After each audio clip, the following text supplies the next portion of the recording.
Mic check, 1, 2, 3, 4, 5, 6, 7, 8. Is there a delay, possibly?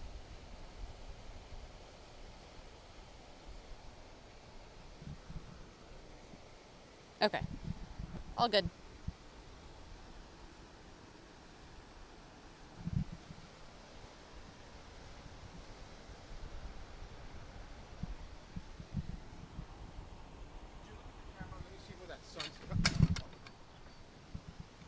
Yes, I'm with you. You okay?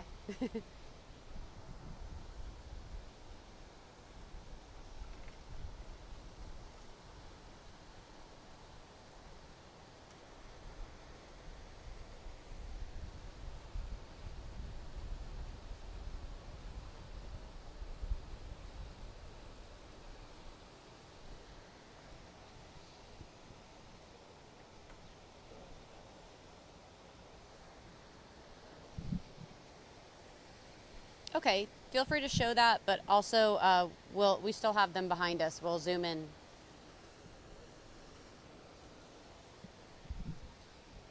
And then I'll lose the SOT. Do we have a different SOT available by chance? Sorry, it got active here, so we didn't really have time to talk to people just yet.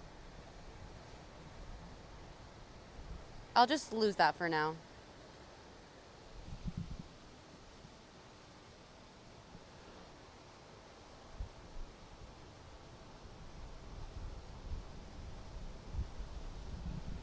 Ooh, ooh. Sorry.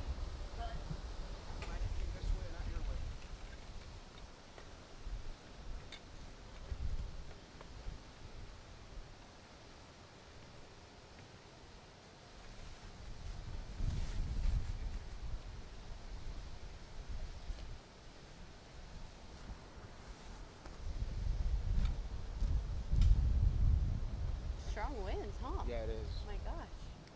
See if that does. Can you look at the camera? Yeah. 2 minutes out.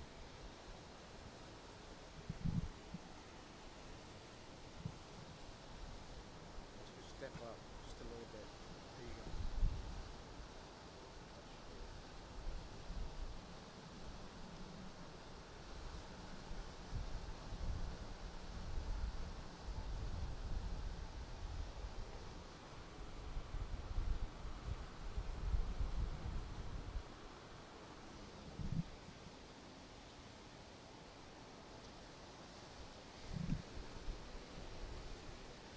Can you zoom into the boat? Okay, great. I'll step out this way. Yes. Actually, this way. Go this way. Yeah.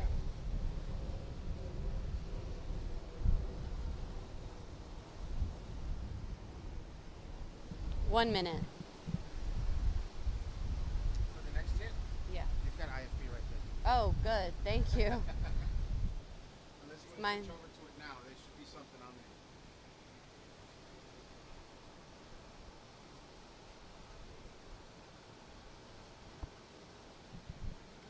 Did you see the cadaver dog that just went down also? Hmm? There was a cadaver dog that just went Oh, down. I didn't see. Right here? Yeah, they went up. They're On behind that this tree. side, right? They're Okay. behind that tree, yeah. I did see them walking. They're walking on both sides. They're really like on this area.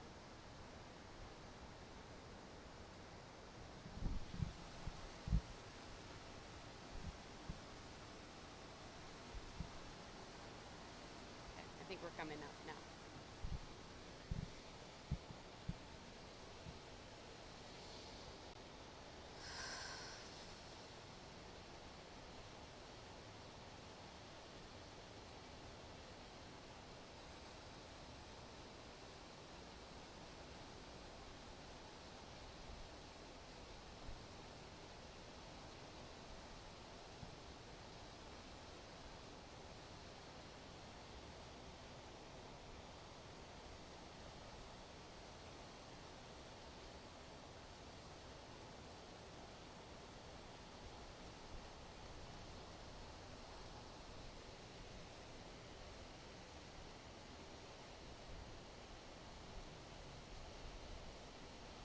They are, Jane, and this is day 7 of a desperate search for all of those missing people. I want to get right out to what's really been an active scene behind us for the last 45 minutes or so. We've seen a number of crews with 2 rafts getting into the Guadalupe and essentially what looks like clearing as much of the water as they can. They're walking around with tools and poking at some of the debris and the dammed up trees and branches. We haven't seen them find anybody, but it seems like that's who they're looking for. And they've also have some of these rescue teams in the debris. You can't even see them because of how thick the debris is. And we've got these trees that have been bent over from that rushing water. We know they have at least 1 cadaver dog here as well. This is in Kerrville, Texas, really right by the downtown area, and it's been very active here. We've got a number of people on this pavilion where we're standing and watching this from a distance to give these crews their space. And I have to tell you, everyone here is, it seems like just holding their breath while we watch this happen. You could see those 2 rescue workers pretty far from us now in the distance. They are walking through the water, and they have a raft nearby them. But at total, I want to say we've seen about maybe a dozen of these workers in the water walking through the Guadalupe. And even though of course, the water has died down from what we've seen, there were at times we've seen these rescue workers lose their footing because of just the water rushing in certain pockets where you see as they're walking through, they'll dip down into what looks like maybe a ditch. They really can't see much of where they're going until they get through it. So they've got these poles that they're using to kind of guide them as they make their way through. But really on both sides of the river here, they're just trying to get through all of this debris that really has only been revealed in the last few days, almost a week since this all happened. And so as that water has gone down, we've been able to see more of what's been left underneath it. There's this huge, we believe, gas tank that's been dammed up nearby, and they were investigating that area for a while as they head back into the water now, it looks like, with that raft.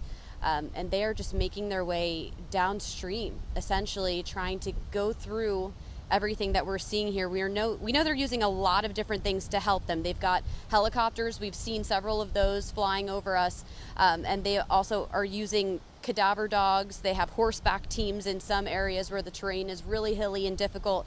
NASA has also sent out resources, 2 aircrafts at least, to help try and find people in this search. And at times they are simply using their hands. We've seen a lot of people with the search and rescue teams in the debris on the sides of the river, just walking through with nothing at all with them except their hands, just trying to get through some of these piles of debris. So it's active here, and there is this sense of urgency still on the ground. Day 7 of this search, and still so many families who are looking for closure in all of this, or answers to. We know questions are mounting on how much time people had to prepare when this happened. We know it happened in the middle of the night a week ago, but at the latest news conference with Kerr County officials yesterday, they were pressed on why a code red emergency alert was not issued until hours after emergency personnel alerted their superiors. They say they're going to get those answers, but for now the priority is still looking for 170 plus people. It's absolutely heartbreaking, and there's just a feeling in the air here. We know that a lot of times these search and rescue teams are going off of smells, and they're following that, and that's essentially what they're doing at this hour on day 7. We at least have a bit of a cool down from some of the heat that we've had in the last few days, and the rain. No rain right now, but will get hot as the day goes on, and we expect an update from officials around 11 o'clock our time, so that's coming up in the next hour, and hopefully we'll have some more information for you. I'll send it back.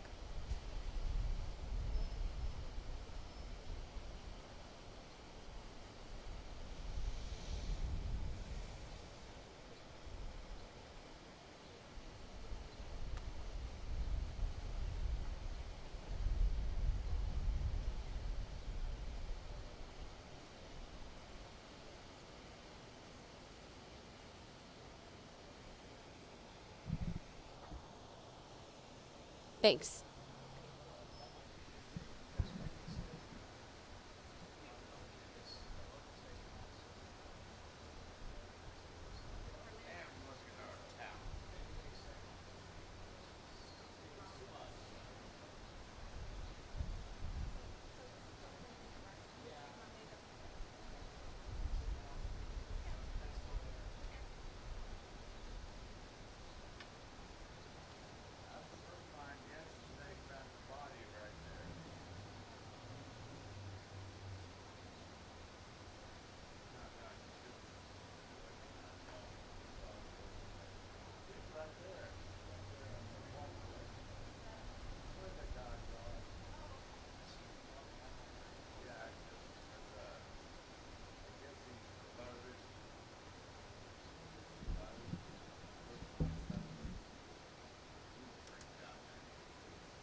Mr. Ossoff, no.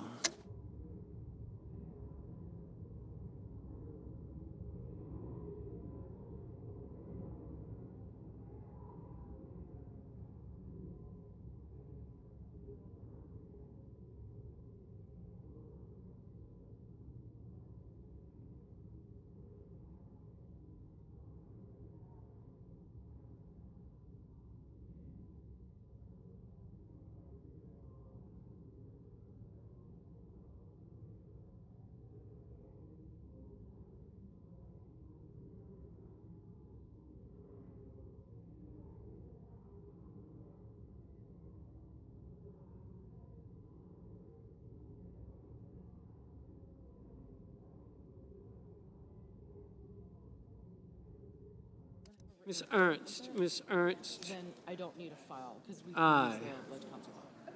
Yeah. Ms. Slotkin, no.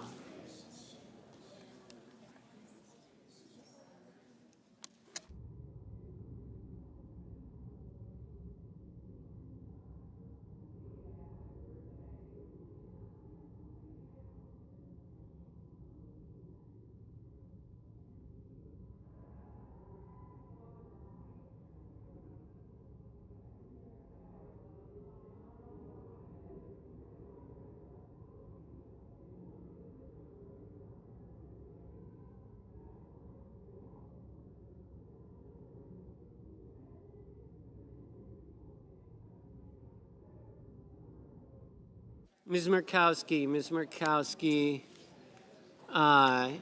Mr. Schatz, no. Mr. Cruz, aye.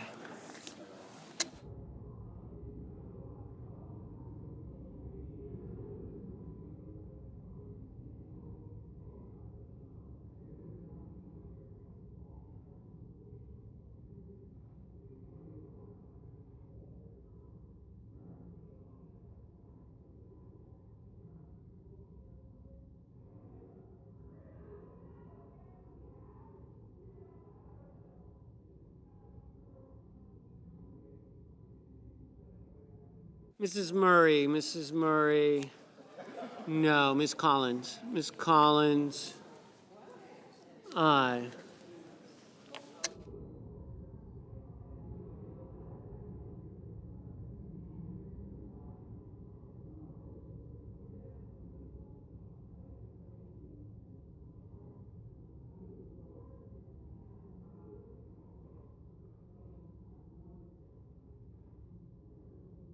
Ms. Baldwin, no.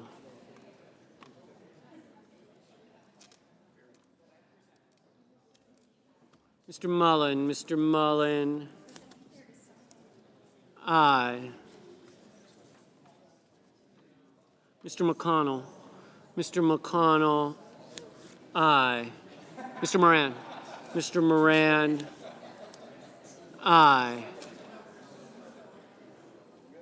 Mr. Van Hollen, no.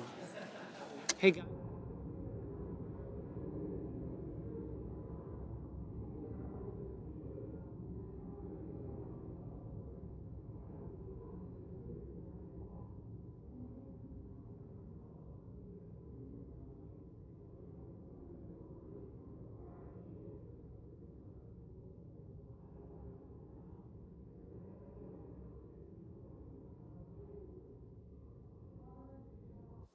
Ms. Lummis, no. Ms. Cortez Masto, no. Mr. Reed, no. Mr. Whitehouse, no. Ms. Blunt Rochester, no. Mr. Hickenlooper, no. Mr. Sanders, no. Mr. Durbin, no. Mr.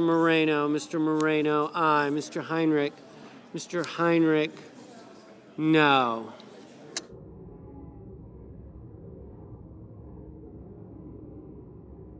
Mrs. Shaheen, no.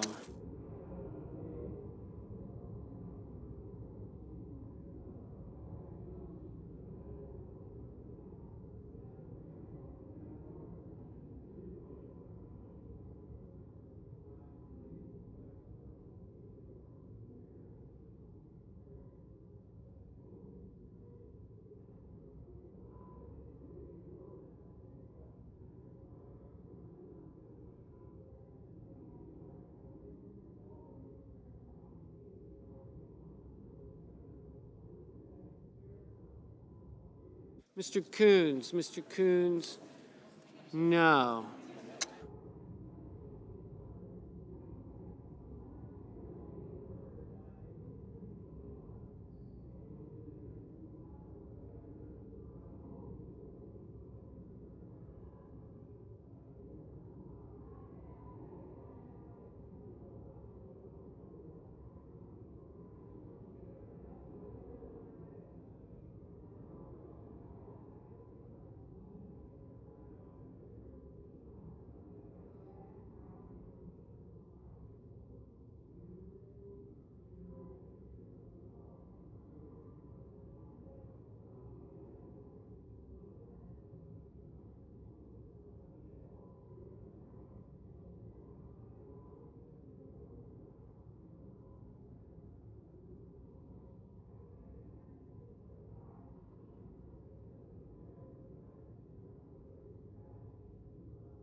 Mr. Kelly, no. Mrs. Brett, aye.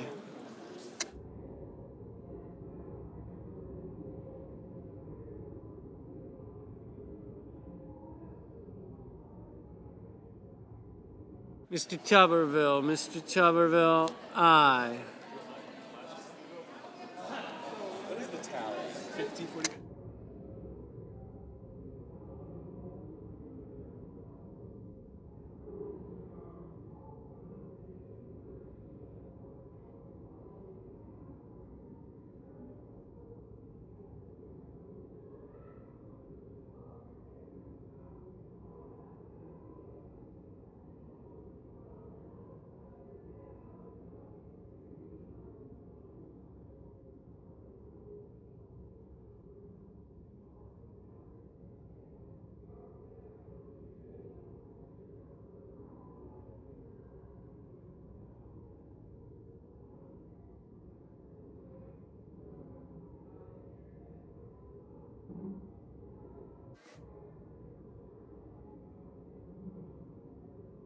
Yeas are 50 and nays are 45. Motion is agreed to.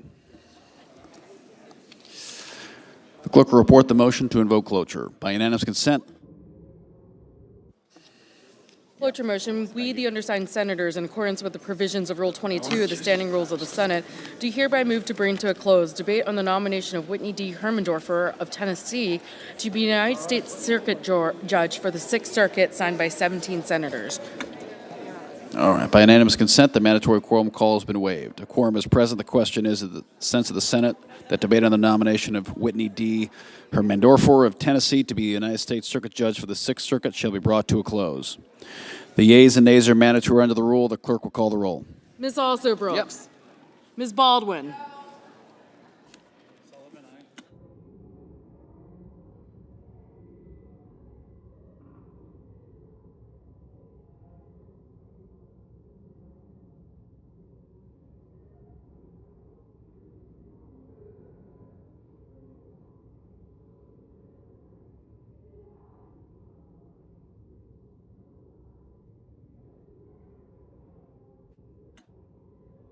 Mr. Banks, Mr. Barrasso, Mr. Bennett, Mrs. Blackburn, Mr. Blumenthal, Ms. Blunt-Rochester, Mr. Booker, Mr. Bozeman, Murray.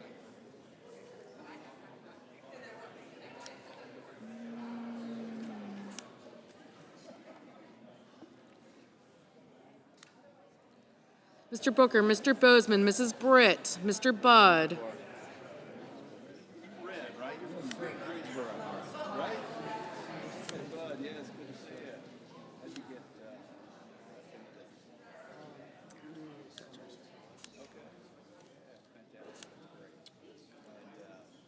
Ms. Cantwell, Mrs. Capito, Mr. Cassidy, Ms. Collins, Mr. Coons, Mr. Cornyn, Ms. Cortez Masto, Mr. Cotton, Mr. Kramer, Mr. Crapo, Mr. Cruz, Mr. Curtis,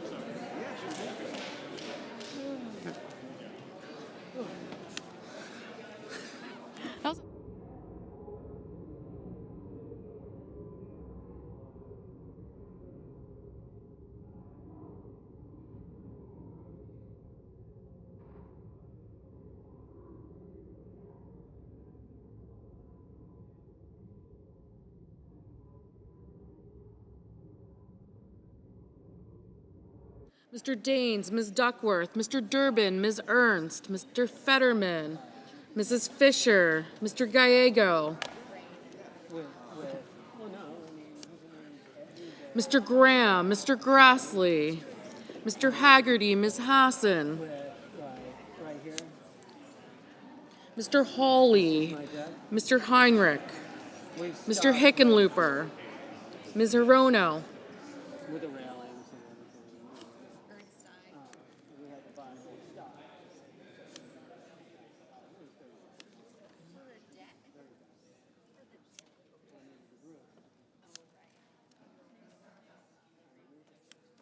Mr. Hoven, Mr. Husted, Mrs. Hyde Smith, Mr. Johnson, Mr. Justice, Mr. Kane,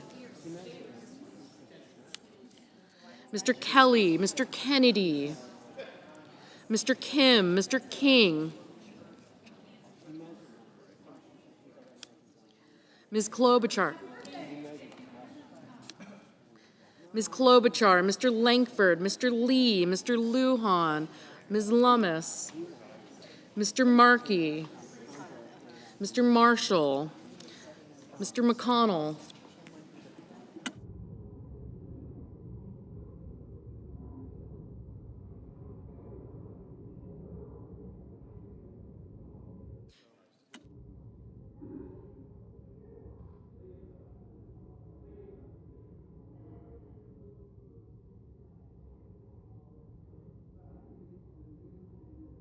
Mr. McCormick, Mr. Merkley, Mrs. Moody, Mr. Moran, Mr. Marino, Mr. Mullen,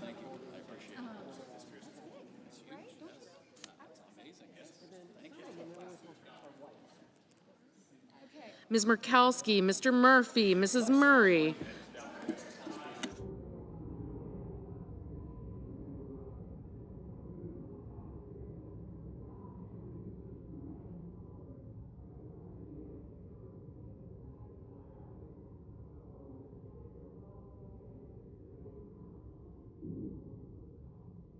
Mr. Murphy, Mrs. Murray, Mr. Ossoff, Mr. Padilla, Mr. Paul, Mr. Peters, Mr. Reed, Mr. Ricketts, Mr. Risch, Ms. Rosen, Mr. Rounds, Mr. Sanders, Mr. Schatz, Mr. Schiff, Mr. Schmidt, Mr. Schumer, Mr. Scott of Florida, Mr. Scott of South Carolina, Mrs. Shaheen, Mr. Sheehy, Ms. Slotkin, Ms. Smith,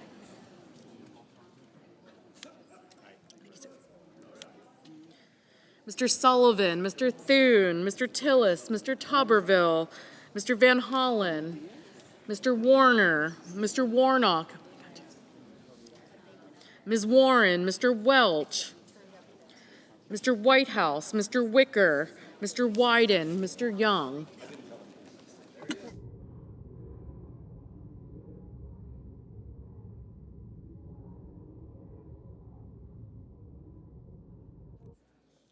Senators voting in the affirmative: Barrasso, Bozeman, Britt, Budd, Collins, Cornyn, Cotton, Kramer, Cruz, Curtis, Daines, Ernst, Fisher, Hoven, Husted, Justice, Lee, Lummis, Marshall, McConnell, Moody, Moran, Marino, Mullen, Murkowski, Paul, Ricketts, Rounds, Sheehy, Sullivan, Tuberville, and Young.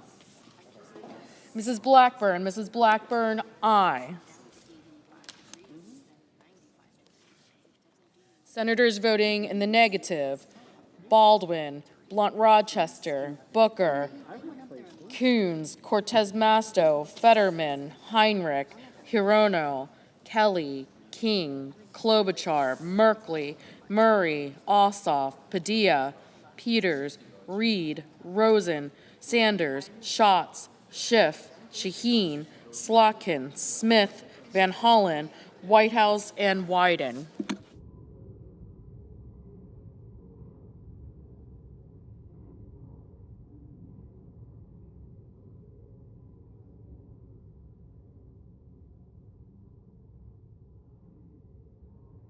Mr.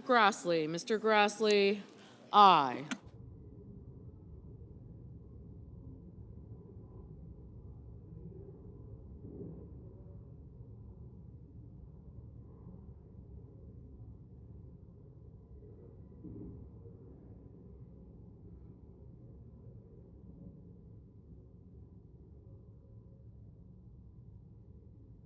Mr. Schmidt, aye.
Mr. Bennett. Mr. Bennett.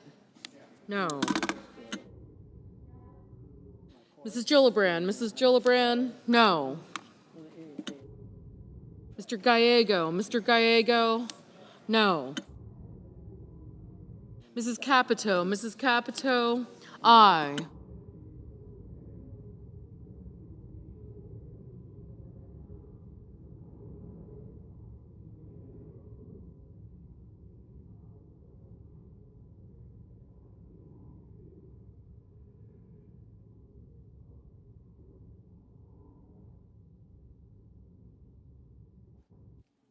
Mr. Kane. Mr. Kane. No. Mr. Durbin. Mr. Durbin. No.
Mr. Banks. Mr. Banks. Aye.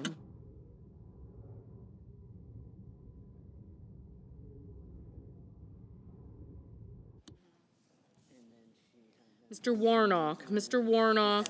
No.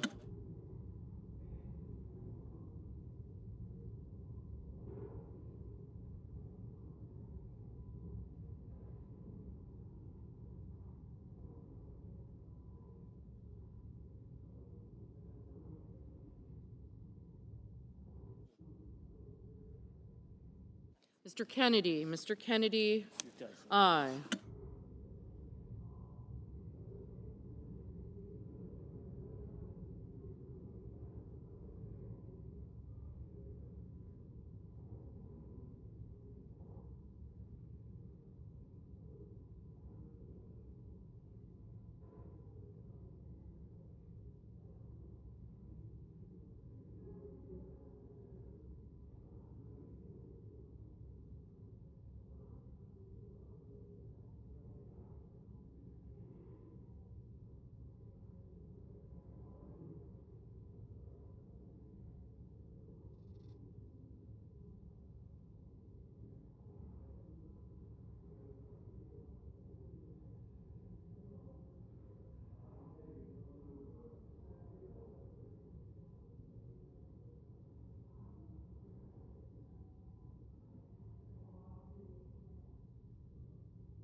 Mr. Schumer. Mr. Schumer.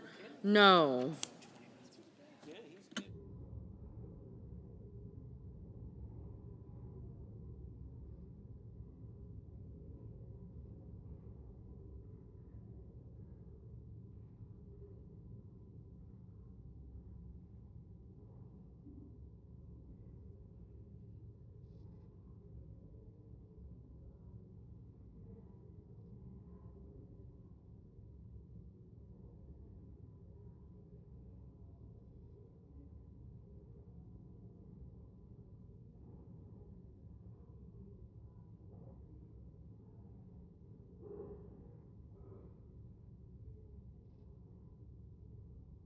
Mr. Scott. Mr. Scott of Florida, aye.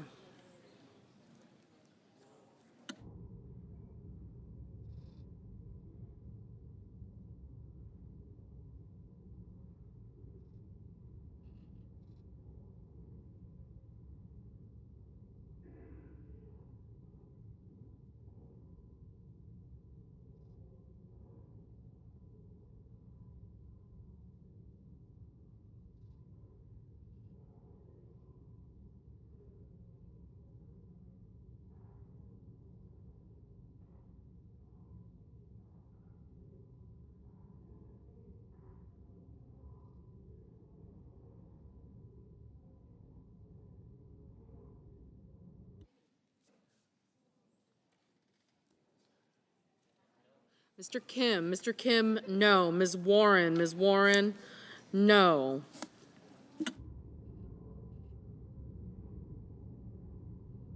Mr. Langford, aye. Ms. Hassan, no.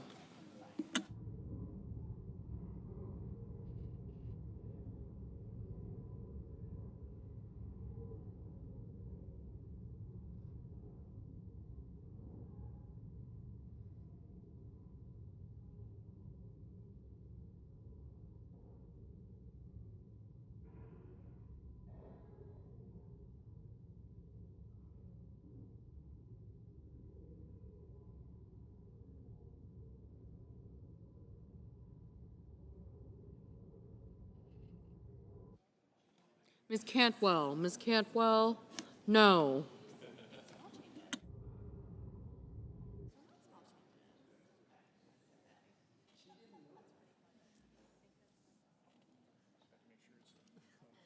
Mr. Johnson, aye. Mr. Risch, aye. Ms. Alsobrooks, no.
Mr. Welch, no.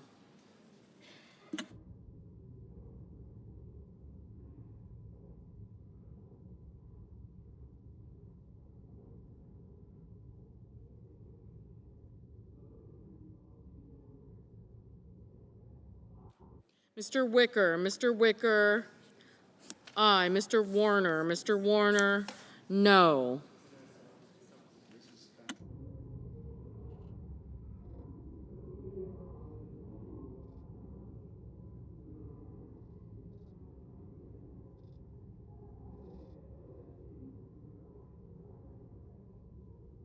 Mrs. Hyde-Smith, aye.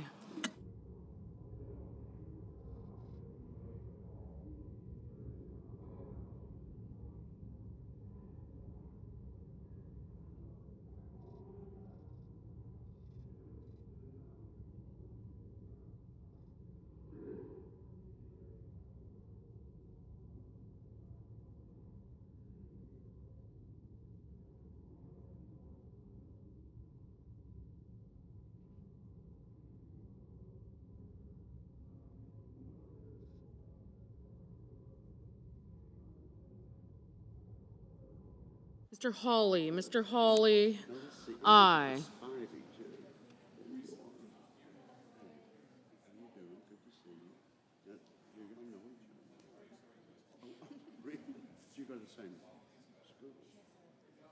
Mr. Thune. Mr. Thune. Aye.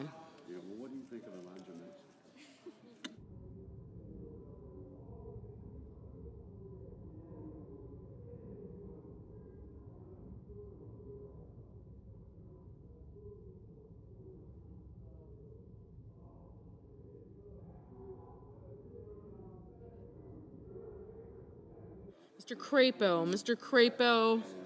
Aye.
Mr. Lujan. Mr. Lujan. No.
Mr. McCormick. Mr. McCormick, aye.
Mr. Haggerty. Mr. Haggerty, aye.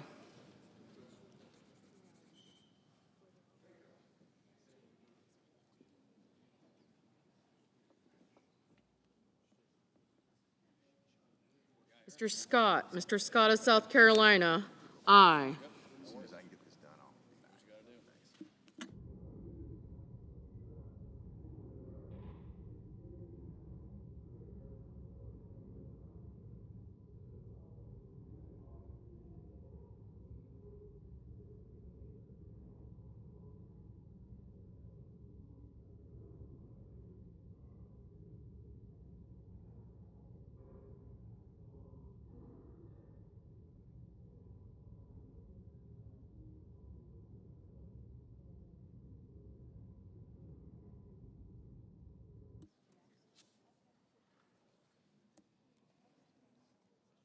Mr. Markey. Mr. Markey, no.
Mr. Cassidy. Mr. Cassidy, aye.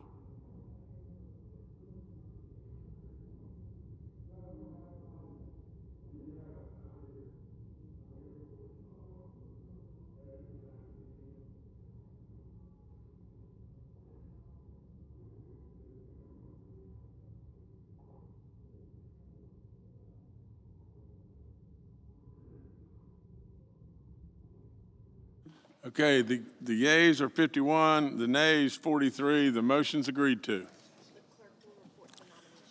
The clerk will report the nomination. The Judiciary, Whitney D. Hermendorfer of Tennessee to be United States Circuit Judge for the Sixth Circuit. Okay, good enough.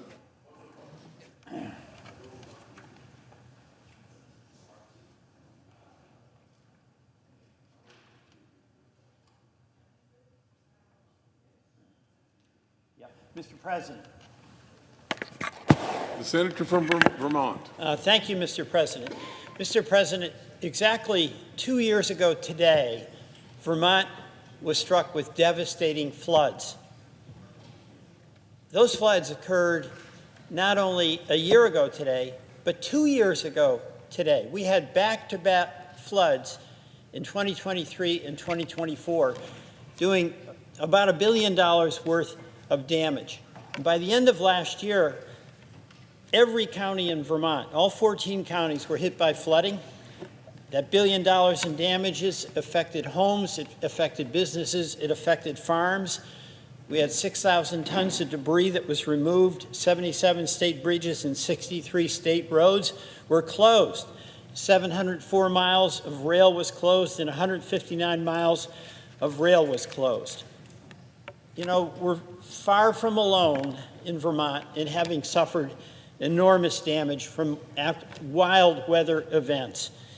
And I see my colleague from Texas, to whom all of us extend our heartfelt sorrow and condolences at the flooding in Texas and the loss of lives of those wonderful Texans and those kids.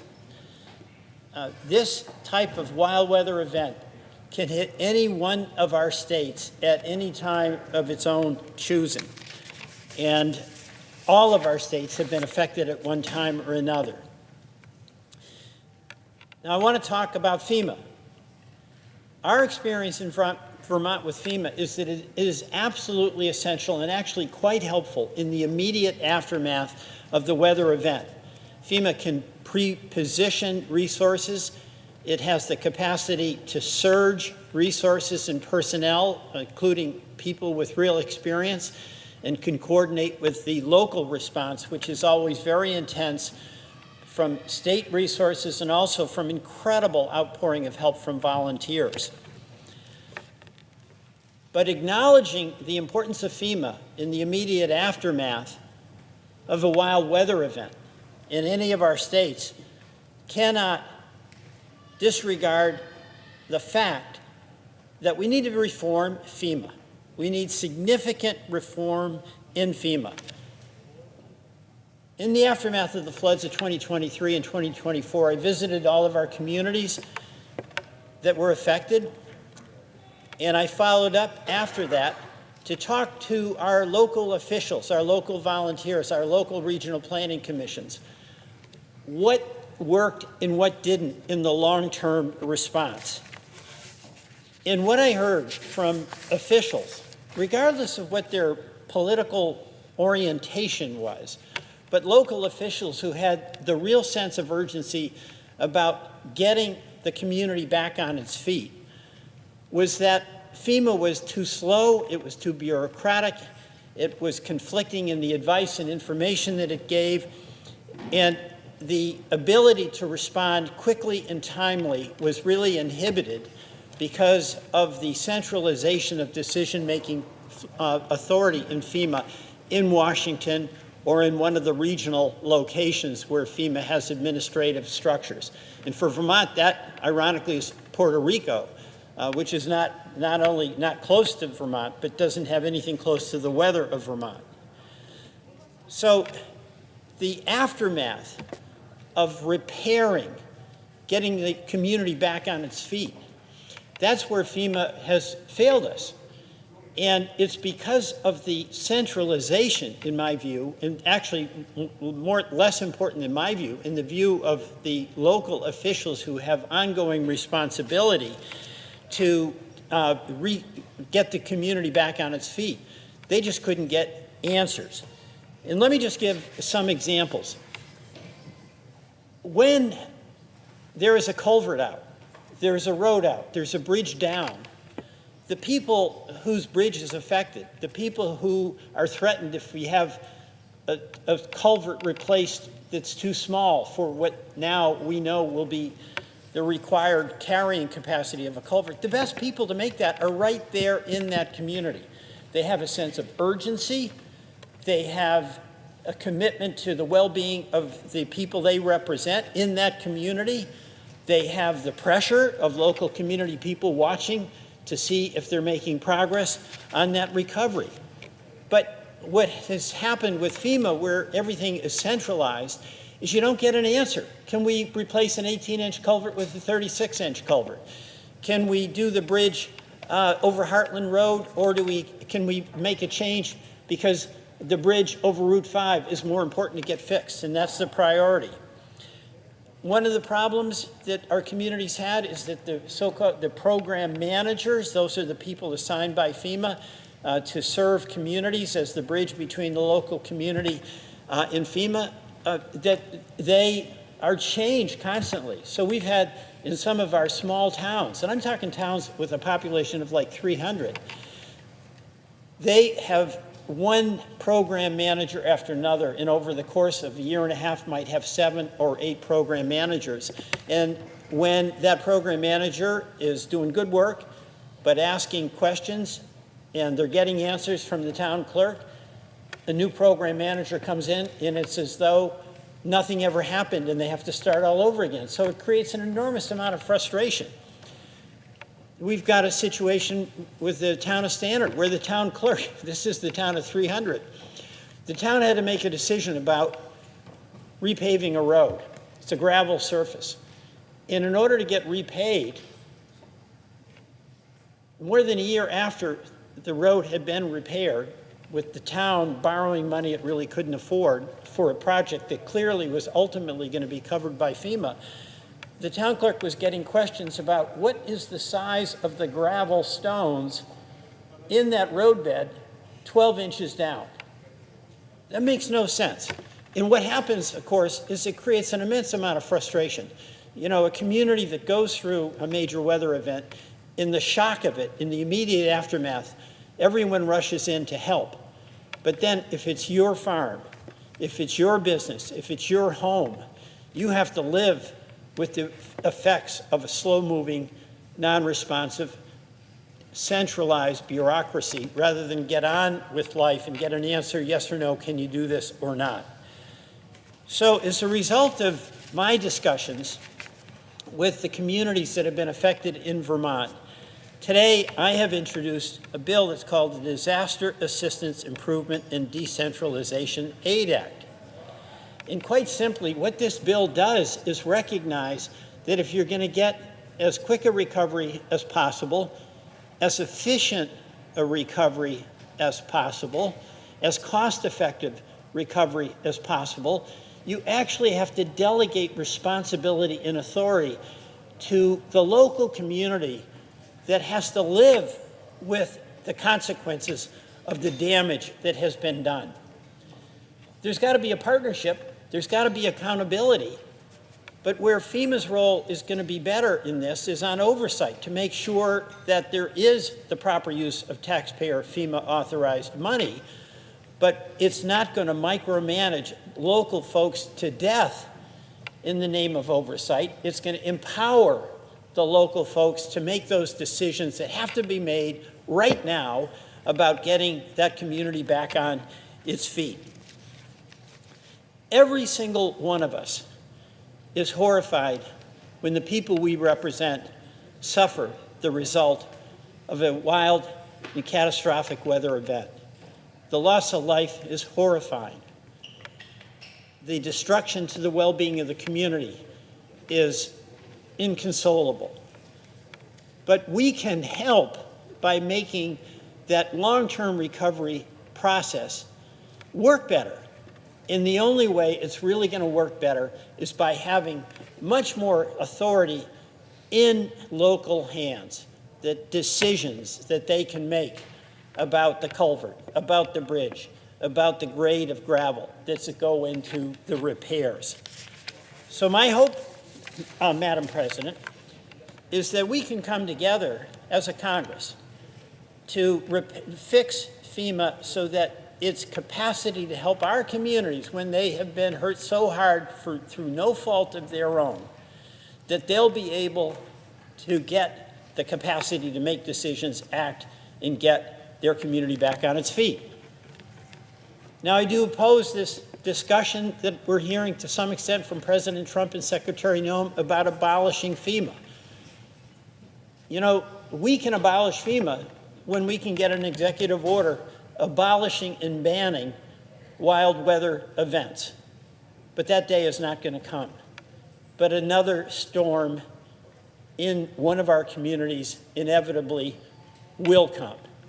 And what I want us to do for your state and mine is to have a FEMA that can be on hand, pre-positioned, and help in the immediate aftermath, and then be a partner, but where we put the decision-making and the capacity to act and the flexibility that's necessary for the wise recovery of our communities in the hands of our local officials. I think this will make a much better recovery process for the folks all of us represent in the great United States of America. And Madam President, I yield back.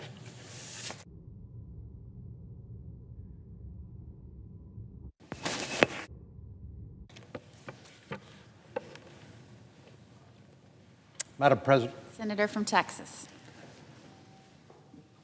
Madam President, 2 days ago I came to the floor to speak about the catastrophic flooding in central Texas, and I'd like to update my colleagues on the status of those recovery operations, and also to express my gratitude to many of them who've reached out and offered their condolences, not to me, but through me, to my constituents and the people who are still grieving and who were so adversely affected by this natural disaster. For many who were affected by this tragedy, the pain will never go away. At this point in the rescue and recovery efforts, more than 119 deaths so far have been confirmed across the state.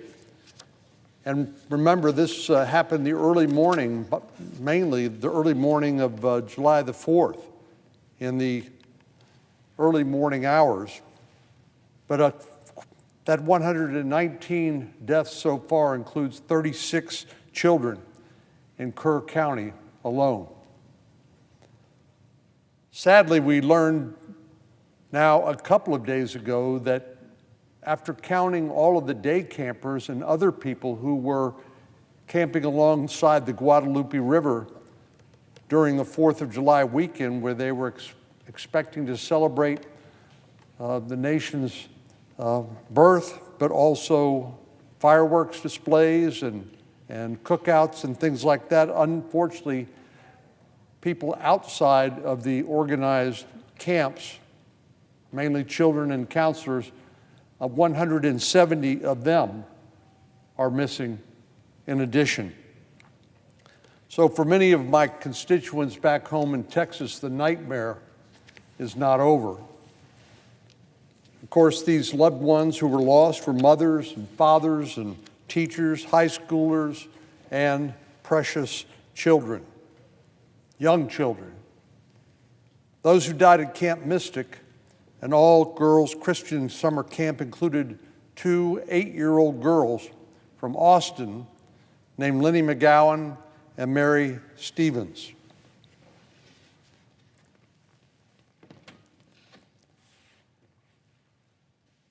And as hard as it is to look at the pictures of these young girls, I think it's important to remember these are not just numbers. These are human lives that were lost in this tragedy, and families left behind who will never, ever forget this terrible tragedy nor fully recover.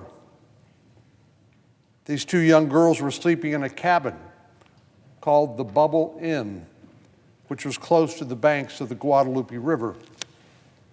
Lenny attended Cassis Elementary School in West Austin, and her father, Michael, drove down to the hill country to search for his daughter. He told a reporter that when he went to the cabin at Camp Mystic and saw the stuffed animals, charm bracelets, and photos, he wanted to take some of those for each parent, even while he himself was looking for answers about his own daughter. After learning about Lenny's death, Michael wrote on social media, he said, "She filled our hearts with so much joy we cannot begin to explain.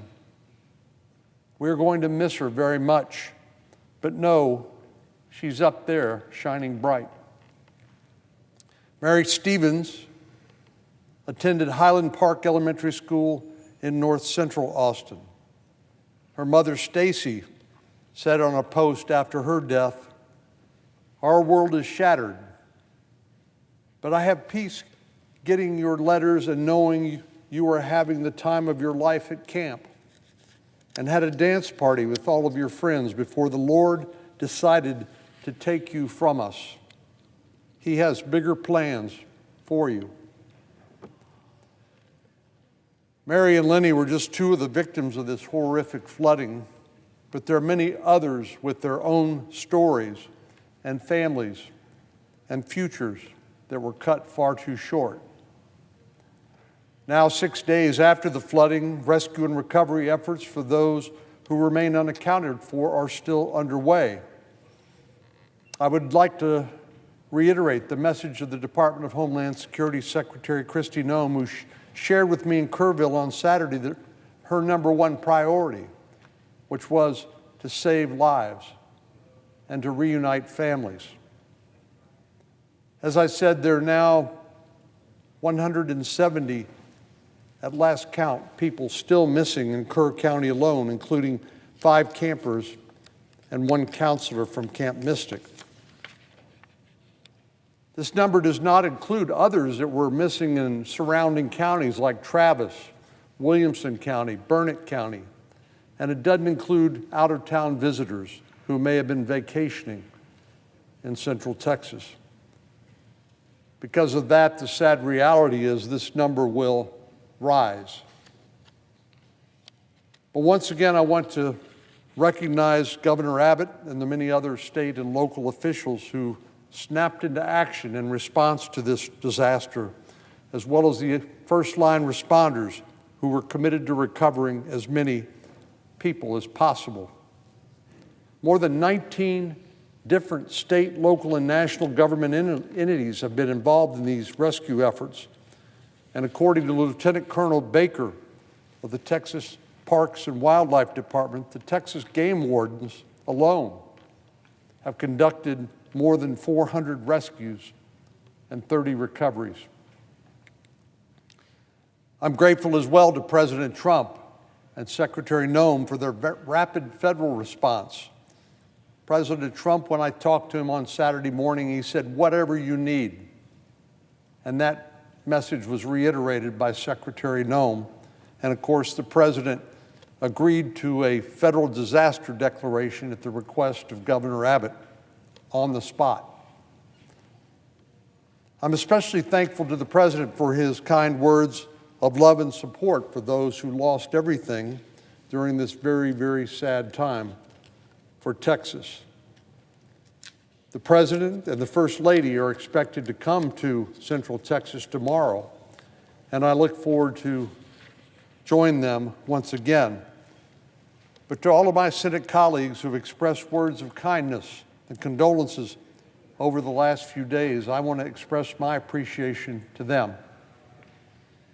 It's not hard for each of us to imagine as parents or grandparents or husbands or wives what a loss like this must mean in the lives of those who've been left behind. A Occasionally we see that people try to make political hay and blame and engage in the blame game after a disaster like this. And of course, I guess I'm not entirely surprised by that, but my request to them is, please wait. Wait until we've recovered all of those who are unaccounted for. There will be plenty of time for a thorough investigation of the facts and circumstances. And of course, it's only normal to say, well, we want to make sure in the future we learn lessons from this experience so that we can save lives in the future, and that time will come, but it is not now. We need to use our words to encourage and to uplift and to console our fellow Americans during this difficult time. Now is not the time for partisanship. Now is the time for unity. As Texans, we're accustomed to work and play as a team. We don't point fingers, we ask, what can I do to help? And so the best thing we can do right now is to offer our condolences to the families of the victims and to continue to support the ongoing recovery efforts. It's imperative right now that we continue to work relentlessly, in the words of Governor Abbott, to recover as many people as possible who are yet unaccounted for. And he said, we will account for all of them. Again, I want to reiterate what I said previously, that there is zero evidence of any failure on the part of the National Weather Service or any government agency that they contributed to this horrific disaster. But if there are technologies we can implement, training we can promote, or systems we can improve, we should look to do that in the future, for the future. There will be time for federal efforts beyond the major disaster declaration granted by the Trump administration. We've already begun to try to identify legislative efforts we might undertake here in the Congress. And listening to my colleague from Vermont, we know that natural disasters like this are not confined to any specific part of the country, any state, or any region. They happen everywhere at different times and different places. It remains unclear whether there's anything that could have been done differently to prevent this horrible tragedy from taking place. But our goal must nevertheless remain to prevent more mothers and fathers and families from suffering the very great pain that so many are feeling right now. This week there's been example after example of Texans helping fellow Texans. Countless prayer vigils and donation drives have been organized across the state in honor of those who lost their lives in the flooding. Fundraisers have raised tens of thousands of dollars for everything from a fund in memory of a mystic camper, Hadley Hanna, to money for Lyle and Sue Glenna, a couple from Minnesota who managed to use their car horns to alert others at the campground to the oncoming flood, likely saving multiple lives in the process. There wasn't a single spot left in the parking lot at the George W. Bush Presidential Library in Dallas for the vigil that was held there. At the University of Texas, students gathered at UT Tower in Austin to honor Chloe Childress and Catherine Ferruzzo, Camp Mystic counselors and the incoming freshmen. Chloe lost her life in the flooding, and Catherine remains unaccounted for at this time. As a father of two daughters, I can't imagine what these parents are going through, or grandparents, or family, or friends, given the loss of these young girls, these lives that had only just begun. For those who are still waiting to hear news about their missing children or family members, we know that they should know that we are doing everything humanly possible to find them and to bring them home. And while I can't show the photos of every person who's died or still missing due to the flooding, I want all who've lost loved ones to know that the prayers of those of us here, and I believe across the nation, are lifting them up and are with them during their time of unimaginable grief. Madam President, I yield the floor.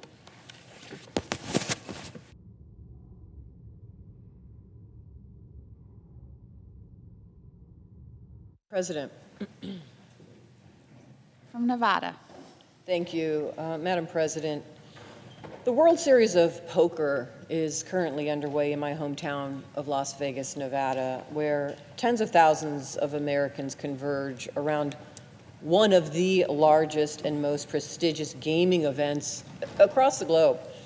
This world-renowned tournament and the visitors who flock to Nevada to witness it help drive my state's economy. Anyone who's ever heard of Las Vegas knows that our gaming industry is a massive contributor to our state GDP. Unfortunately, tucked into Republicans' tax bill was a provision that puts the industry at risk, not just in Nevada, but across the country. Until last week, the law of the land was that gamblers could deduct 100% of their losses from their annual taxes. For example, if a gambler won $500,000 and lost $500,000 in a year, that gambler would be able to deduct $500 from their taxes and break even. But under the new law that was recently passed by the Republicans and signed into law by the president, gamblers will only be able to deduct 90% of their losses on their annual taxes. So that same taxpayer would now have $50,000 in taxable income, even though they lost everything they won that year. They'd literally be paying taxes on money they don't have. This makes no sense.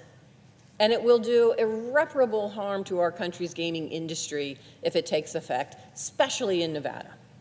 It will disincentivize professional gamblers, like players at the World Series of Poker, from doing what they do best and contributing to our economy. It will move major events that drive our economy offshore and push wagering into illegal markets. And it could push tourists who come to Vegas, it could punish tourists who come to Vegas to win big. Let me be clear. The Republican tax bill is full of provisions that are bad for Nevada and this country. That's why I didn't vote for it. And while it will take years to undo the damage that bill will cause, this ridiculous gaming tax is something we can fix today. That's largely because this provision being included in that tax bill was a result of Republicans haphazardly inventing new budget rules to ram their debt-busting bill through Congress. These new rules they made up force them to make changes to existing policy, even if it made that policy worse for Americans. And that's what happened here. Nobody thinks this is a good idea. And I'm not sure many of my Republican colleagues even knew this was in the bill that they passed. So I am proposing a simple solution, which is a return to the previous policy. My legislation would allow taxpayers to once again deduct 100% of their losses from their yearly taxes. We must make this fix. Nevadans take pride in our gaming industry, and the current law could cause serious damage to my state and to our country as a whole. So, Madam President, I ask unanimous consent that notwithstanding Rule 22, as if in legislative session, the Finance Committee be discharged from further consideration of S. 2230 and the Senate proceed to its immediate consideration. I further ask that the bill be considered read a third time and passed, and that the motion to reconsider be considered made and laid upon the table. Is there objection? Madam President, Senator from Indiana. reserving the right to object.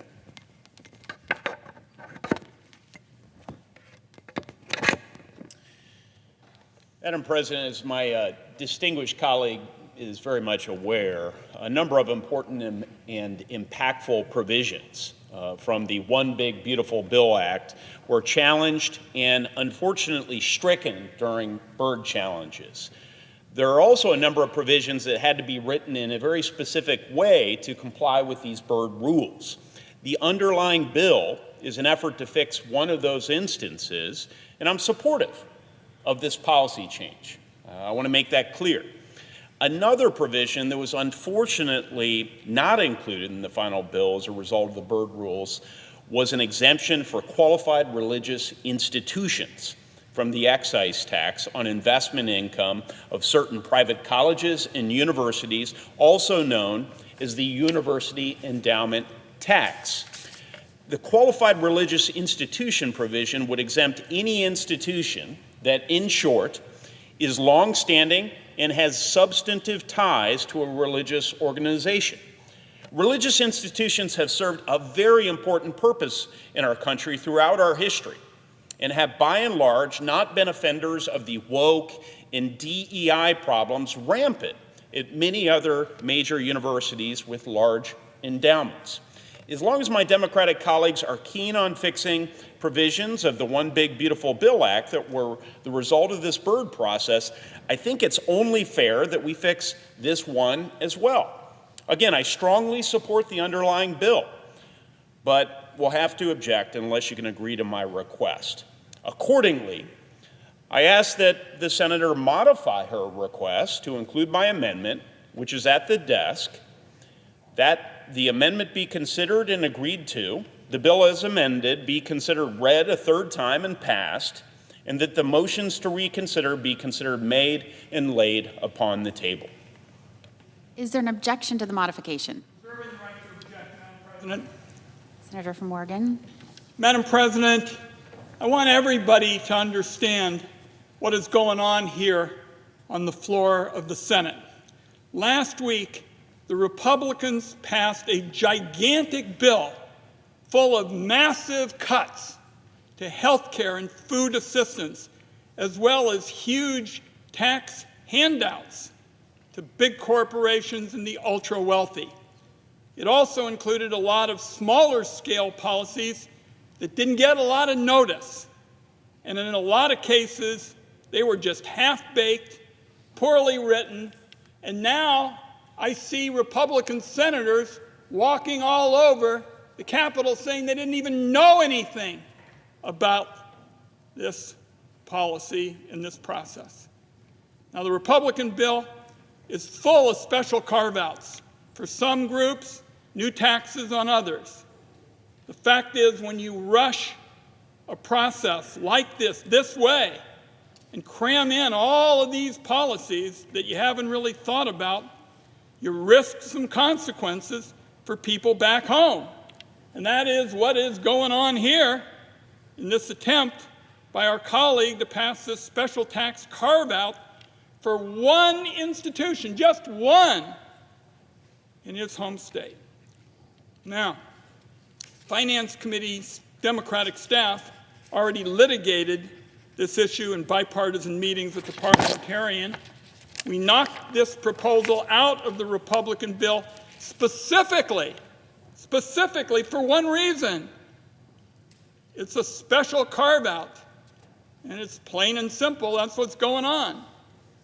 My own view is, if my Republican colleagues want to exempt their home state colleges and universities from the endowment tax, they shouldn't have passed this deeply flawed bill in the first place. So I strongly support our colleague from Nevada's efforts. I oppose the amendment proposed by our Finance Committee colleague, Senator Young, and I close by way of saying it's just not right to give a special home state tax carve-out a free ride on an entirely separate proposal. Therefore, I object.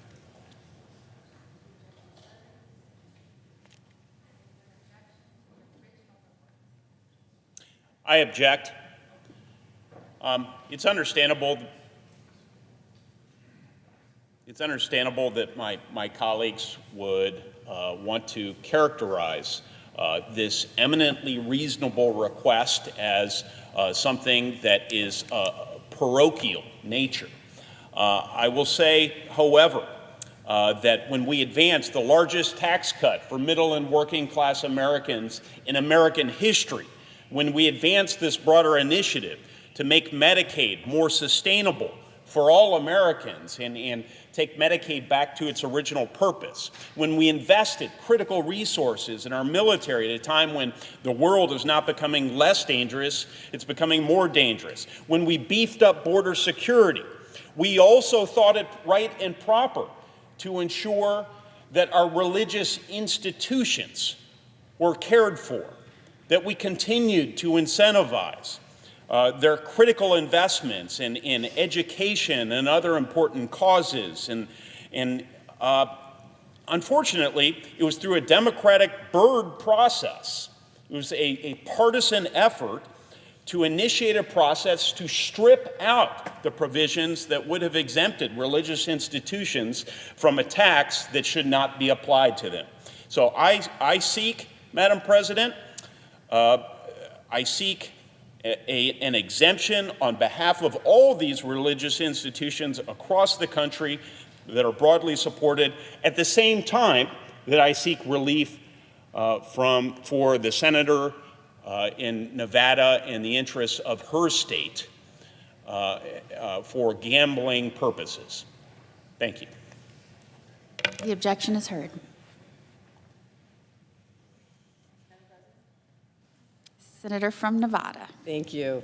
I have to say it is a shame that we cannot pass this common sense fix, S-2230, because Republicans want to weigh it down with unrelated measures that they voted to support.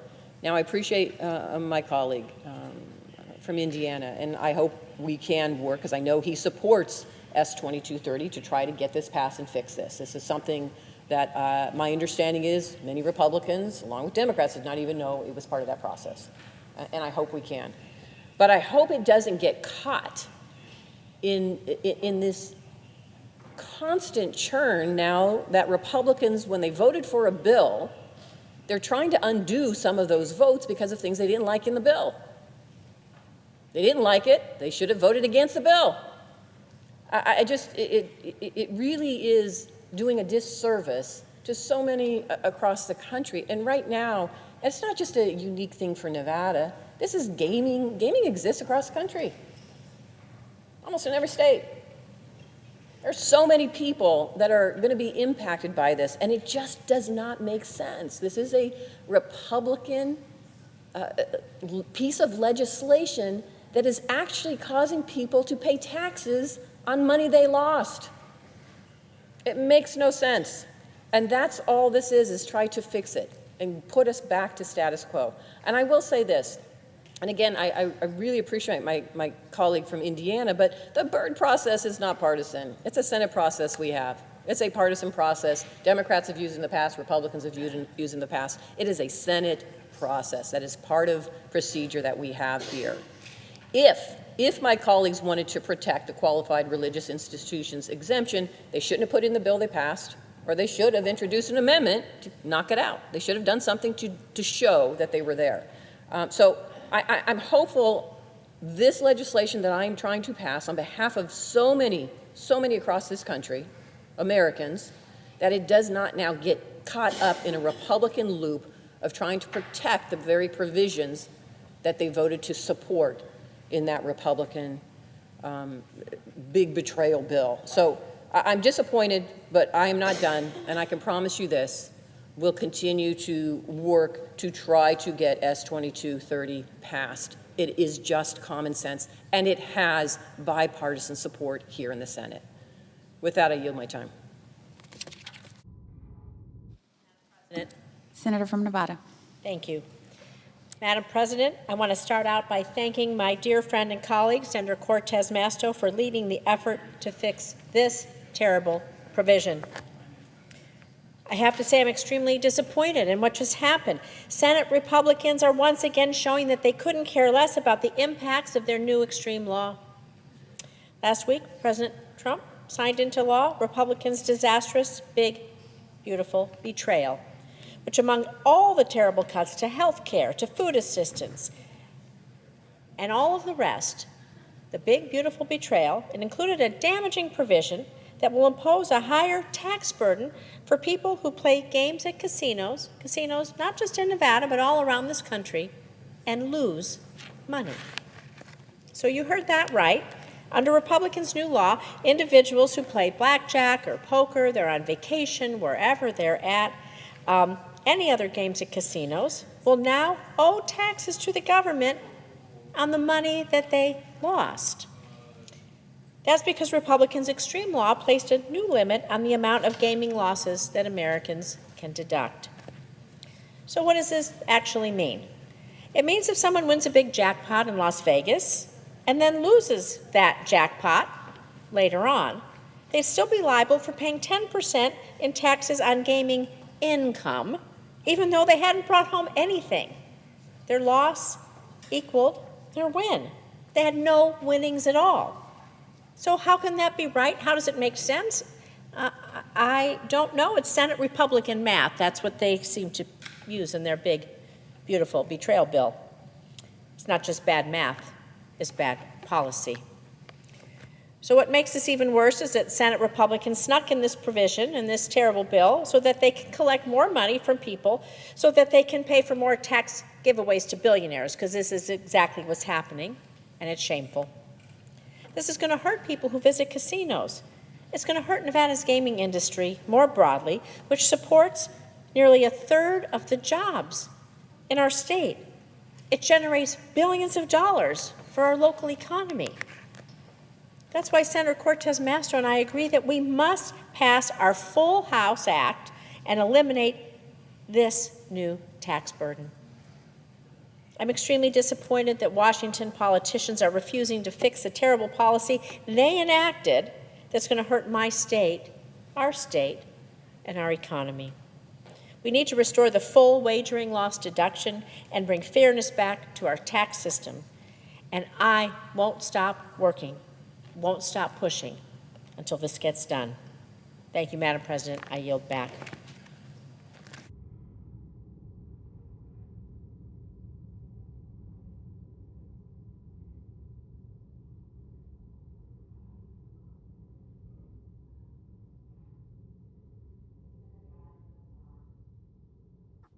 Clerk will call the roll. Ms. Alsobrooks.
Senator from Colorado is recognized.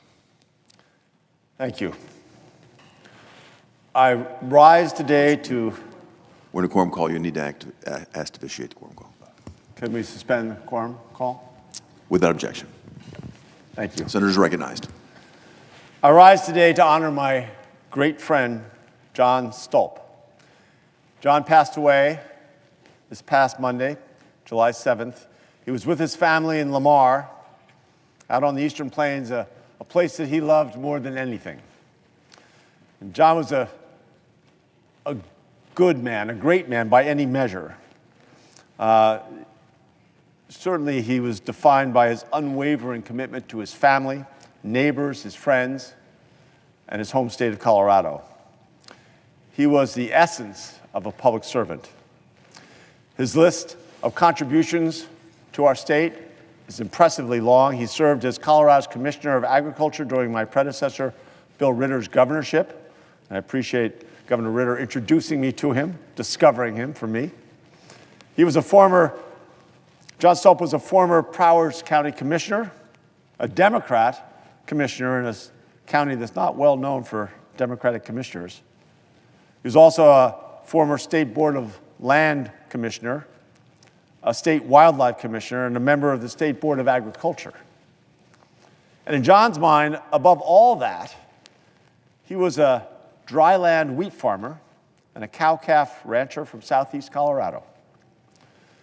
John's reputation for patient consensus building is well known throughout our state and trusted throughout our state. In 2011, I was the newly elected governor, and Colorado had already experienced a couple years of drought. 2011, 2012 were bad years for drought, and I was convinced that we needed a blueprint, a plan of some sort to address the gap between the state's projected growth and its future water supply, to make sure that we had the supply that could match our needs. I recruited John to serve as my top water policy advisor. We made it a cabinet-level position. He came to all our cabinet meetings. He was our water czar. And it was clear to me that we would be hard-pressed to find anyone that could do the work he did. And John understood the agricultural community in Colorado better than almost anyone. Maybe that's why when I first approached him with the idea of a statewide water plan, he wasn't immediately convinced. Actually, he was far from it. He was, I would say, more than skeptical. He knew how hard it would be to map Colorado's water supply, to chart a plan to conserve water that we might need in the next 50 years, and to get everybody at the table. In Colorado, we talk about how whiskey's for drinking, but water is for fighting. He didn't think it was a smart idea for me politically, as a new governor, to take on an issue that had the potential to be so divisive. But he understood that we couldn't let our rivers and farms at risk of running dry, and that we needed him. Colorado needed him. And he set aside his reservations, and he rolled up his sleeves and he went to work. He and James Eklund and a lot of other people. It was remarkable to watch them. He crisscrossed the state, hosting roundtables, talking with farmers, listening to stakeholders, really hearing them, trying to resolve the issues and trying to align their self-interests. John poured his heart and soul into that plan. In the end, John accomplished what even he previously believed would not be possible. We finalized the state's first ever water plan in November of 2015. It certainly would never have happened without his prodigious efforts. He created a framework that will evolve as our state's climate and demographics continue to evolve. More importantly, in the process, he created an ecosystem, a network of relationships that crossed geographic and political boundaries. And that is one of his many great legacies, that he leaves to Colorado. Certainly his family is his greatest legacy, but he did a lot for the ability of Colorado's future and water. You know, when you travel a lot with someone, you spend a lot of miles with them, and you stay at their you stay at their home, you share their food, you meet their neighbors, you get a real sense of their goodness. I'm not sure there are gradations of goodness, but I have traveled long distances with John Stalp. I've stayed at his home in Prowers County, where he and his remarkable wife, Jane, would cook up a barbecue and get me together with some of their neighbors. He even loaned my son, Teddy, a .410 shotgun so he could learn how to shoot. If I did believe in gradations of goodness, John and Jane Stalp would be at the very top. Even with all the great contributions he made to our state, I think John's goodness, the pureness and the deepness of his heart, is what I'll miss the most. Thank you, Mr. President. I yield the floor.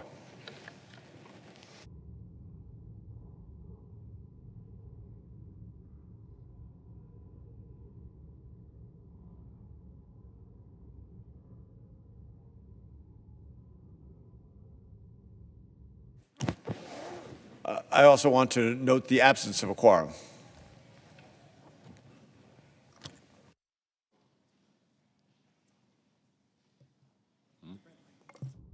Okay, clerk will call the roll. Ms. Alsobrooks.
Mr. Chairman.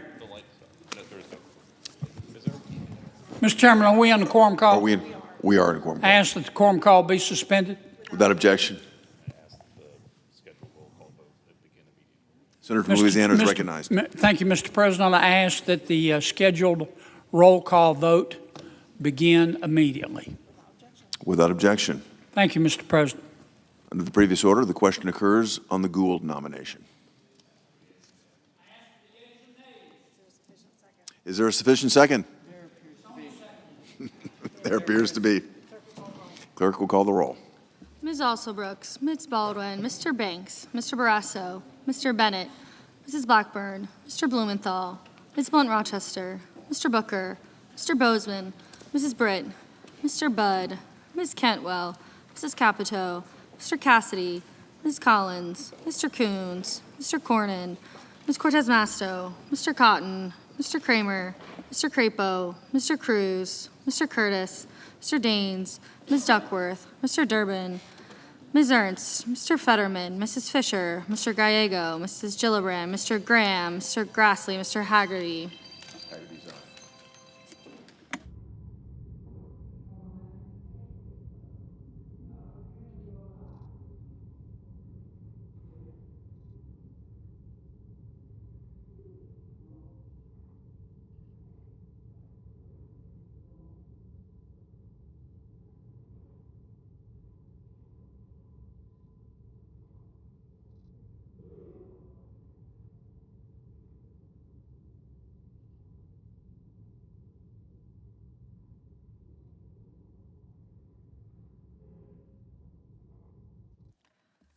Ms. Hassan, Mr. Hawley, Mr. Heinrich, Mr. Hickenlooper, Ms. Hirono, Mr. Hoven,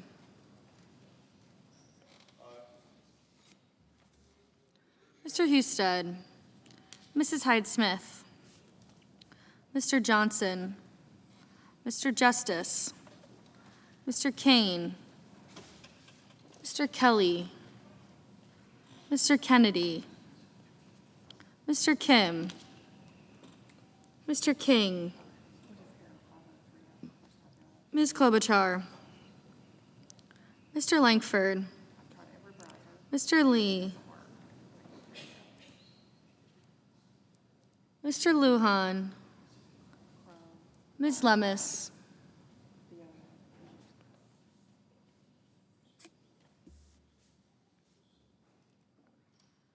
Mr. Markey, Mr. Marshall, Mr. McConnell,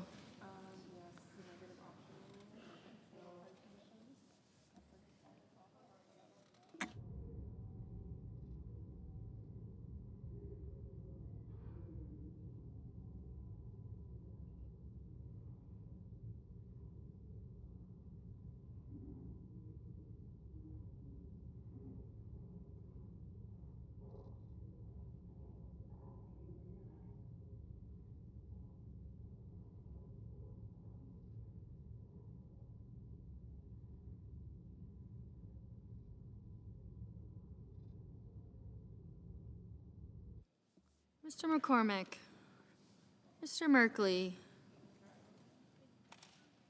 Mrs. Moody, Mr. Moran, Mr. Marino,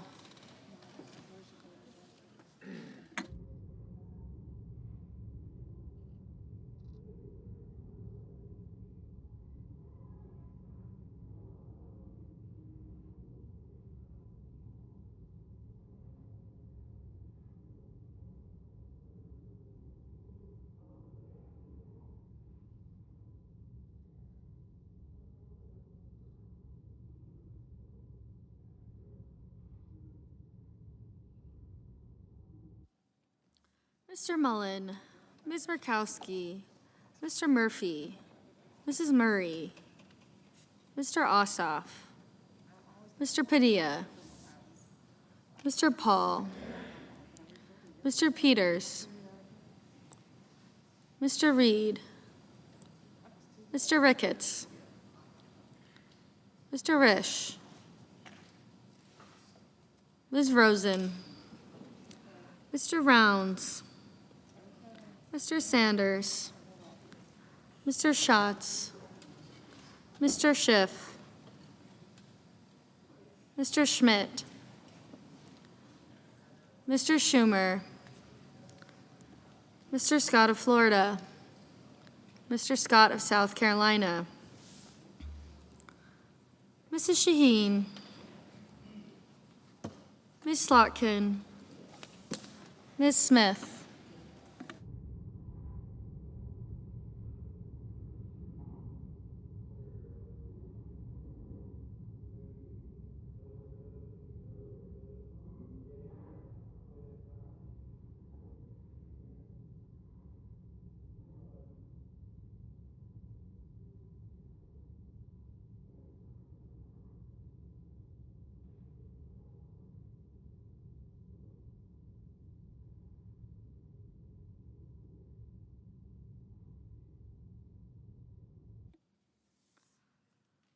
Mr. Sullivan, Mr. Thune, Mr. Tillis, Mr. Tuberville, Mr. Van Hollen, Mr. Warner, Mr. Warnock, Ms. Warren, Mr. Welch, Mr. Whitehouse, Mr. Wicker, Mr. Wyden, Mr. Young.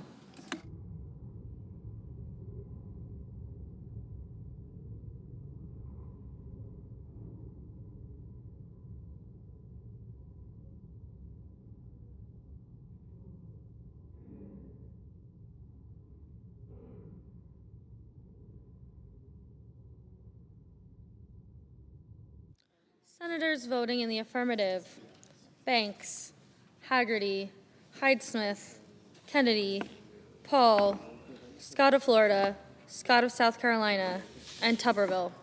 Senators voting in the negative: King, Murray, and Schatz.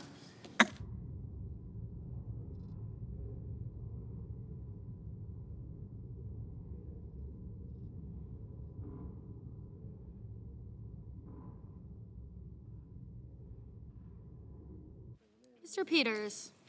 Peters, no.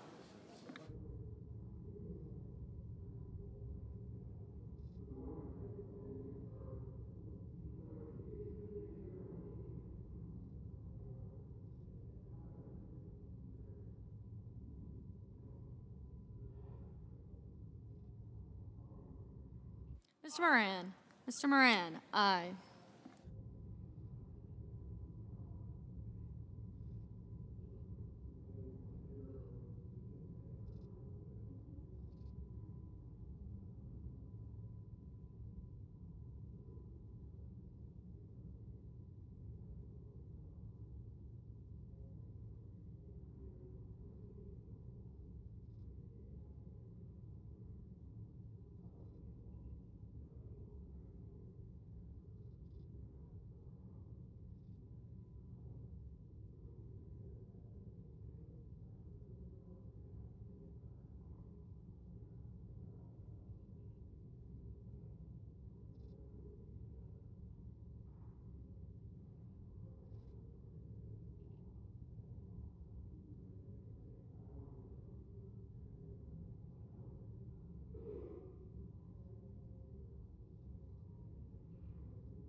Mrs.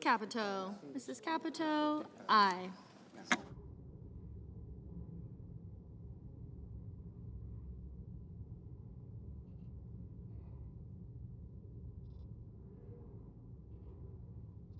Mr. Kelly, no.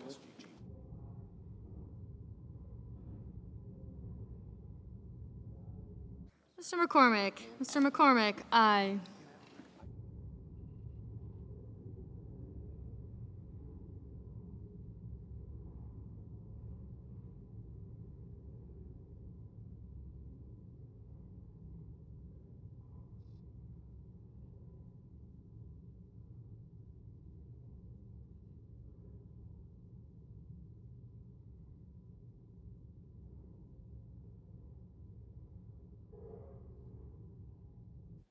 Mr. Fetterman. Mr. Fetterman, no. Mr. Wicker. Mr. Wicker, aye.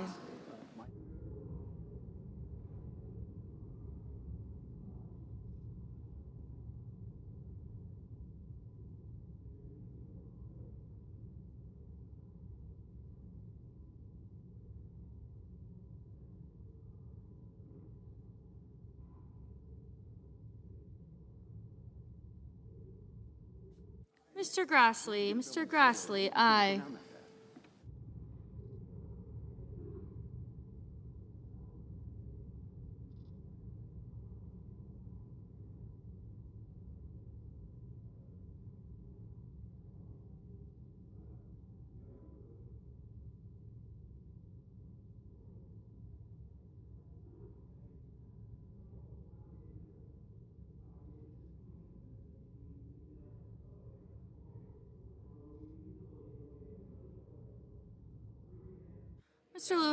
Mr. Lujan, no.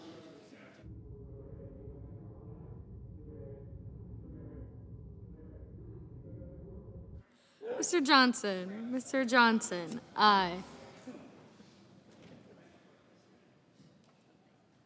Mr. Van Hollen, no. Mr. Crapo, aye.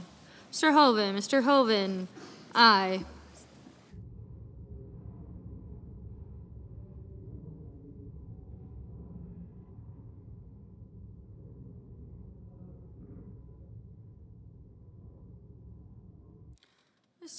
Mr. Kim, no. Mr. Wyden, no.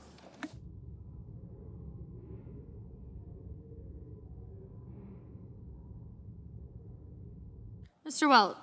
Welch, no.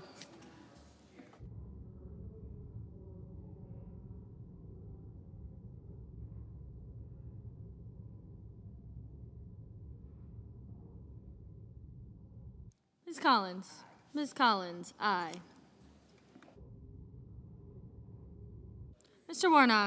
Mr. Warnock, no.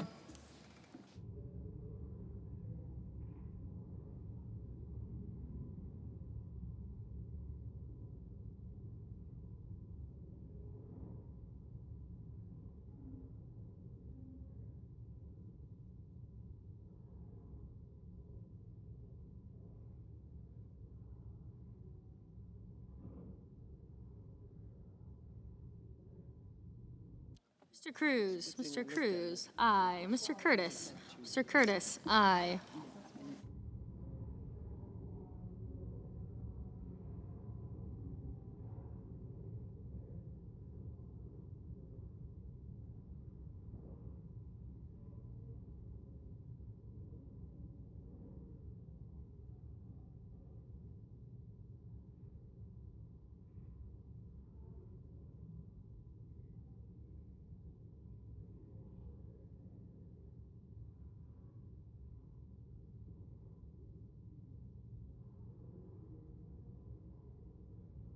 Mr. Rounds, aye.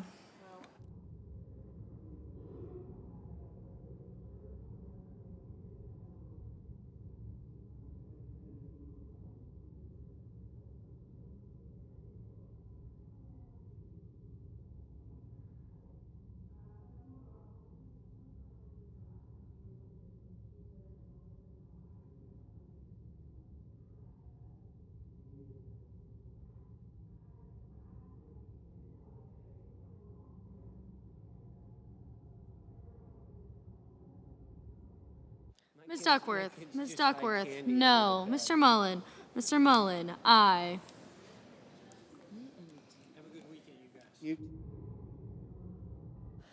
Mr. Sanders, no. Mr. Schmidt, aye. Mrs. Moody, aye.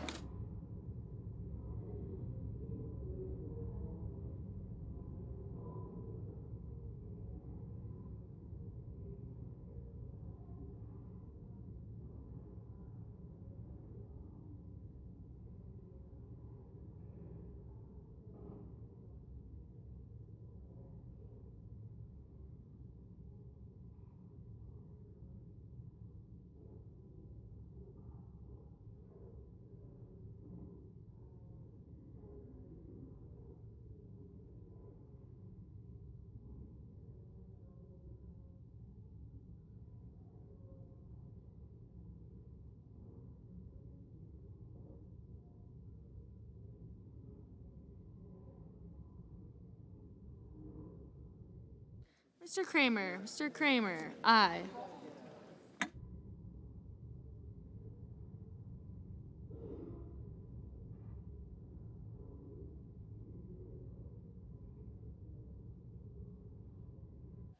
Mrs. Shaheen, no.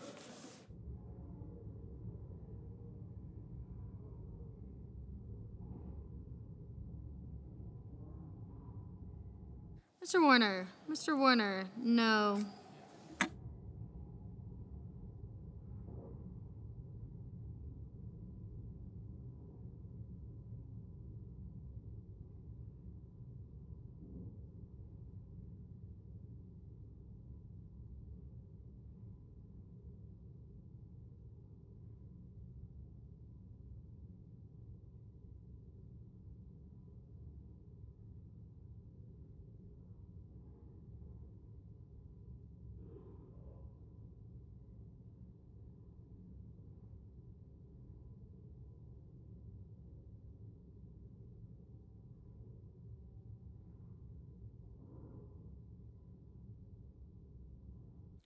Mr. Markey, no.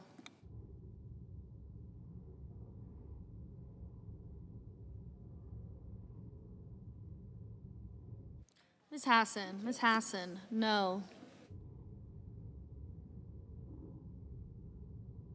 Ms. Smith, no.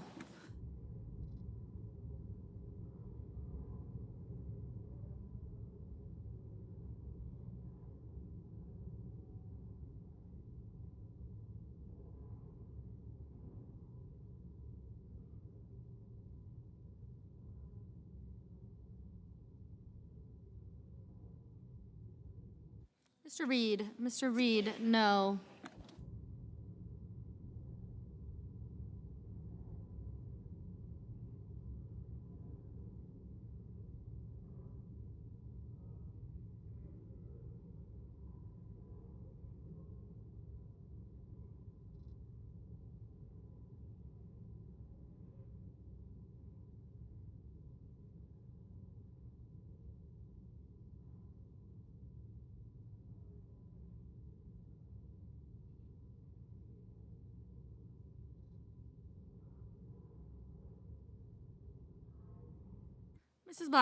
Mrs. Blackburn, aye.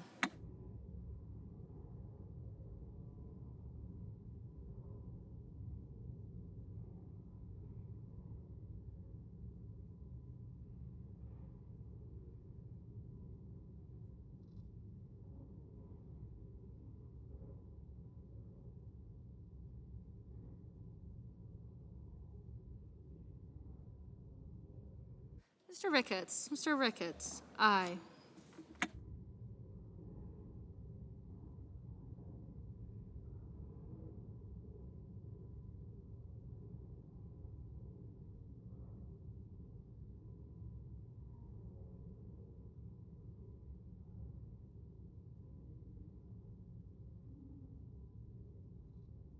Ms. Klobuchar, no. Mr. Lee, aye.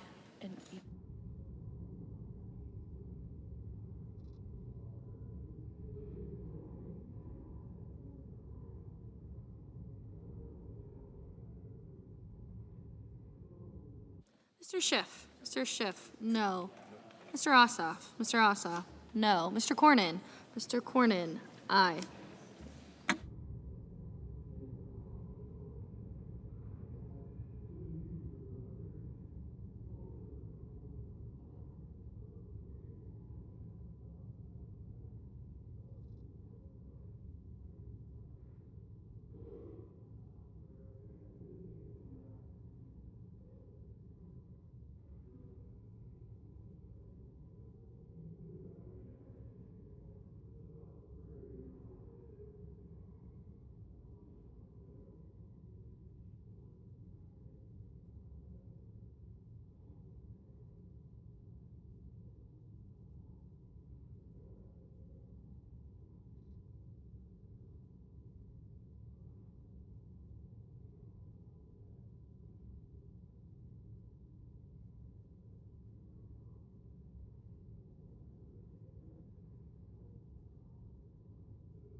Mr. Padilla. Mr. Padilla, no.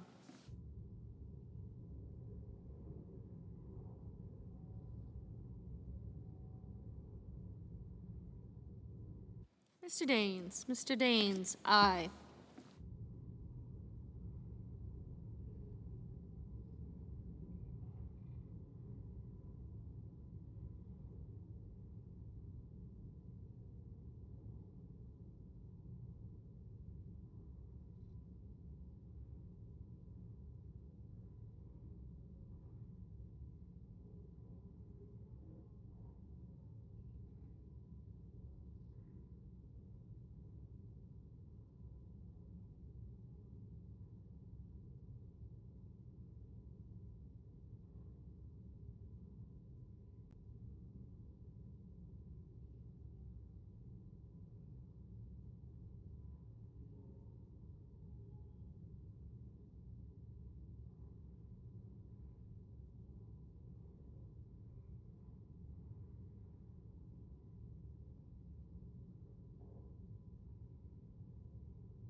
Mr. McConnell. Mr. McConnell, aye. Mr. Durbin. Mr. Durbin, no. Ms. Baldwin. Ms. Baldwin, no. Mr. Schumer. Mr. Schumer, no.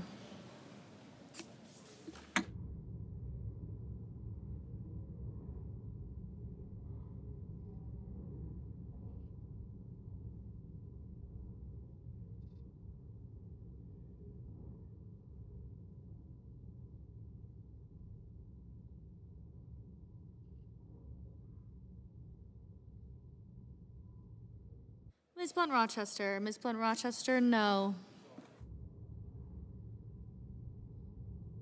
Mr. Budd. Mr. Budd, aye.